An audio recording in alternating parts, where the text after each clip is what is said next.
Elden Ring is one mysterious game. I feel like even saying that is an understatement, but for real though, even though there have been hundreds and thousands of hours of videos uploaded on places like YouTube, and even more across the other platforms of the internet, dedicated specifically to explaining the lore of this one game, there are still so many topics that leave us a bit confuzzled, but that's what makes the game so much fun to talk about, at least for lore enthusiasts like myself. So here are 11 of my personal, biggest, hand-picked, unsolved mysteries to date in Elden Ring. And if you want even more head-scratching after you're done here, make sure to check out the original 10 Unsolved Mysteries video that I made 2 years ago. Oh my god. Anyway, let's start off with some of the more well-known mysteries and work our way to the lesser-known, starting with a mystery that players have been asking since day one, and that is, just how large exactly is the world of Elden Ring in its entirety? We know for a fact that there are lands outside the Lands Between, since it's referred to as being across the fog, and we even have some name-dropped lands such as the Land of the Newman or the Land of the Reeds, and plus, the Lands Between is called the Lands Between. Between what? Other lands. We also know that the world of Elden Ring is a planet placed within a star system that has aliens and stuff in it, and that the Lands Between is really just one big island. So the big mystery here is how many other land masses, or realms, or nations are there on the planet that the Lands Between is on? And do they operate on different lore and mythos like the different worlds of God of War, or do the Lands Between and its Elden Ring govern the entire planet? Maybe exploring the Land of Shadow will shed some light on this mystery. Next, let's talk about another relatively well-known mystery, and that is the Rune of Death. As in, what even is it really, and what's its history? Well, the history that everyone knows at this point is that Queen Marika the Eternal earned the title The Eternal by removing the Rune of Death from the Elden Ring, aka removing death as a concept from the Lands Between. We also know that it has the power to bring back life from death into permanent undeath by way of Deathroot and Ghost Flame, while simultaneously having the power to ultimately kill any being, including gods, by way of the Black Flame. It also has another name, Destined Death, and it was used by another Empyrean called the Gloam-Eyed Queen to war against Marika long ago. Because of its ultimate powers, it was used by Ranni the Witch in the Night of the Black Knives, which led to the murder of Godwyn the Golden, which led to the Shattering, which led to the Tarnished being returned to the Lands Between, which led to the game itself. So clearly, the Rune of Death is just as impactful to the world of Elden Ring as the Elden Ring itself. But similarly to the Elden Ring itself, there's still so much we don't know. Like, why is it that the Rune of Death has another name? And why does a rune have followers and servants? Did the Gloam-Eyed Queen obtain the rune before or after it was separated from the Elden Ring? And if it has servants and followers and is the source of Ghost Flame, which is kept by the Death Birds, whose mother is the Twin Bird, who was an envoy of an unknown outer god, does that mean that Destined Death is that outer god? Or is it just a force of nature? Maybe both. With Shadow of the Erdtree right around the corner and Mesmer's whole thing being very red, very dark flames, much like the flames of the Rune of Death, and with Miyazaki confirming to us that the DLC will tell the story of Marika forging the Golden Order, and the Erdtree, which we know had to do directly with the sealing of Destined Death, I'm about 50% sure that we'll be finding out more about Destined Death in the DLC. But then again, it is a Soulsborne game, so chances are that we'll actually have more questions instead of answers.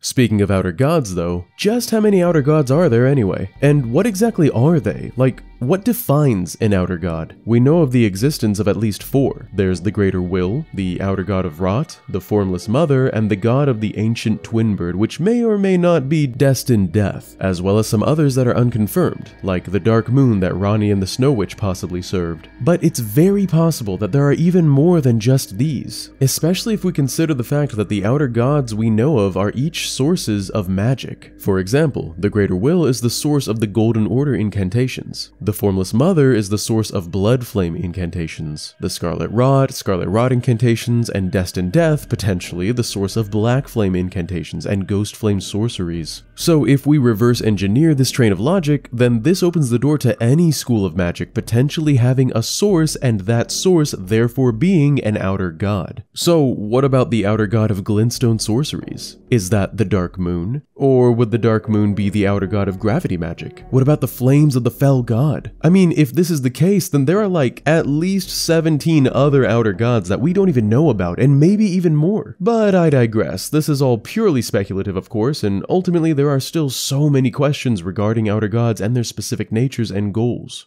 But what about the gods of Elden Ring? And if you're not familiar with the difference between outer gods in Elden Ring, then here's a very brief summary. Outer gods are incomprehensibly powerful Lovecraftian-like outer forces that serve as the ultimate sources of power in the lands between. But for whatever reason, they typically need a chosen mortal to act as a vessel for their will and power. And this vessel is indeed then granted the powers of the outer god and subsequently turned immortal and referred to as a god. In the Age of the Erdtree, which is the age that the player Tarnished enters and ends in-game, the outer god, called the Greater Will, is in power, while their chosen vessel, Queen Marika, is the god of the land. We find evidence of another god way up in the floating ruined city called the Crumbling Faramazula. Within Faramazula, there is a secret dragon boss named Placidusax. It is said that in an age before the Erdtree, Placidusax served as Elden Lord to a god that left him and never returned, meaning it definitely wasn't Marika. Placidusax then waited for his god, the god of dragons, to return until he met his end at the hands of the player Tarnished. The question is, who was the god of dragons? And what happened to them? And was the outer god that they served the Greater Will, or another one that potentially has the powers of time? I don't know about you, but this is wildly interesting and intriguing and something that I wish was more fleshed out. But unfortunately, this mystery is left wide open as there is nothing else at all on Placidusax's god anywhere in the game. But speaking of Elden Lord though, another mystery is what exactly that title means. We know what makes someone an Elden Lord, of course, being the consort to the god ruler of the lands between, regardless of what species you may or may not be. But what does it mean functionally to be an Elden Lord? What powers over the land does it come with, if any, or are you simply the consort and vessel to carry out your god's will, like their right-hand man thing? What makes it such a coveted and fought over title to claim that even Marika's own children would fight each other to be her consort?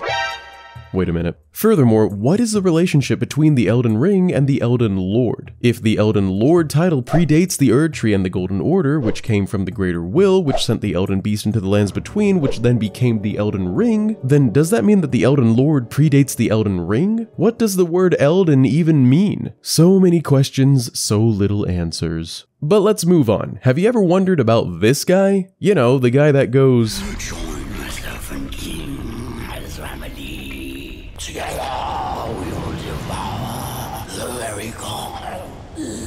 yeah, that guy. He's part demigod and part supernatural snake since he let it eat him, and that's precisely the next mystery that I want to talk about. What is the god-devouring serpent? Where did it come from, and why is it able to consume anything and then combine itself on a molecular level with its food? The details we're given in-game do give a hint of a background, if you can call it that, but still leave quite a bit to the imagination. All we know currently is that the god-devouring serpent lived on Mount Gelmir since before Praetor Rykard established the Volcano Manor up there, that it has the aforementioned ability to consume prey and combine its own DNA with it, and that snakes in the lands between are seen as traitors to the Erdtree, either in general or because of the god-devouring serpent, which definitely sounds intriguing giving a certain new character we'll be getting familiar with in Shadow of the Erdtree, but also tells us what we already know about the blasphemous god-devouring serpent. It's known as a traitor to the Erdtree and therefore considered, you know, blasphemous. In addition to being all-devouring, it's also all-regenerating, as we can see after Rykard's death that the body of the serpent does indeed begin to regrow, before of course being eaten by his consort, Tanith. But how is it able to accomplish any of these supernatural god-like feats? Is the serpent yet another outer god? Perhaps one that manifests itself physically? Or was it just a regular random snake slithering around the place and the combination powers came from Rykard's Great Rune after the Elden Ring was shattered? Something tells me we'll be getting more lore on serpents in general in the DLC though, so fingers crossed. Now let's start getting to the really juicy mysteries. Obviously, one of the most mysterious individuals in the entire mythos of the game is the titular character Queen Marika herself. When we do eventually see her at the end of the game though, and bring the shards of the Elden Ring back inside the Erdtree, which reforms inside Radagon in a really cool shot, the body of Marika/Radagon, which at this point is being controlled by either Radagon or the Elden Ring itself, animates to life and tries to murder you with a big hammer. Then the Elden Beast, which is the literal goopy form of of the Elden Ring also animates to life and also tries to murder you. After which, Marika's broken body can be seen motionless once again, cracked and decaying even worse than before, still with the Elden Ring inside. So the question is, after the credits roll and the Elden Ring is restored, does she actually die? Or does she just kind of pull a Ganondorf and rehydrate so that you can truly be her consort, if you know what I mean? Or is she legitimately dead and now only serves as the flaky enclosure for the Elden Ring? Furthermore, who killed her? Was it the last Elden Lord, Radagon, when he tried to restore the Elden Ring? Was it the Greater Will itself? Was it Patches? We may never know. Continuing the topic of Marika though, as you may recall, the Eternal Queen has had two husbands, or consorts if you will. The second is Radagon of the Golden Order, who we talked about just now, who also legitimately is Marika, which is probably the biggest mystery in the game, but her first consort and first Elden Lord under her reign was a man named Godfrey. Now, I called Godfrey a man, but in reality he was actually not a man, he was 100% badass. My point is that Godfrey was one hell of an army general and fighter. He waged many wars, including a massive assault against the fire giants of the north on behalf of his wife, Queen Marika. He also bested a powerful lone hero at Castle Morn, bested the Storm Lord, and fathered the first of the demigod children. Godwyn the Murdered, Godwyn the Golden, the Omen Twins, Moog and Morgott, and possibly Godefroy the Grafted, but we're not really sure where the hell that guy came from. The thing is, just when everything was going well and he destroyed the last enemy of his wife, the Queen, she removed the grace from his eyes and from all the soldiers in his army, and banished all of them from her lands between, creating the first Tarnished and sentencing them to live and die in the Badlands. Now we know after his banishment, the simp Godfrey became Horolow and then died at some point, and then was given the blessing of grace again, and then was resurrected just like someone else we know, and then came back to the Erdtree to seek an audience with his ex. But the question is, why? Why did Marika do that? Banish Godfrey and his armies just when things were going so well? Why did she create the Tarnished and leave everybody in the dark about her plans? I have no doubt that the answer lies somewhere in the mess of lore behind Radagon being her but not being her, and returning to her after making babies with Renala to instead make babies with himself, with Marika. But ultimately, I suppose you could chalk this up to just one of the many questions we all have about Queen Marika and the strange choices she made regarding everything, including things like siding with the Greater Will and then betraying it. I guess we could just ask Sir Gideon Offenir the All-Knowing, since he's, all-knowing, and is the only character in the entire game that was able to glimpse into the will of Queen Marika, and oh yeah, never mind, we killed him too. Speaking of Gideon though, remember his assistant? The guy who wore the decaying skeleton armor that would always stand there leaning against the wall staring at you like an edgelord and eventually tried to kill you? Ensha was his name. The mystery here isn't necessarily why he tried to make you unalive, although yeah, that is pretty weird,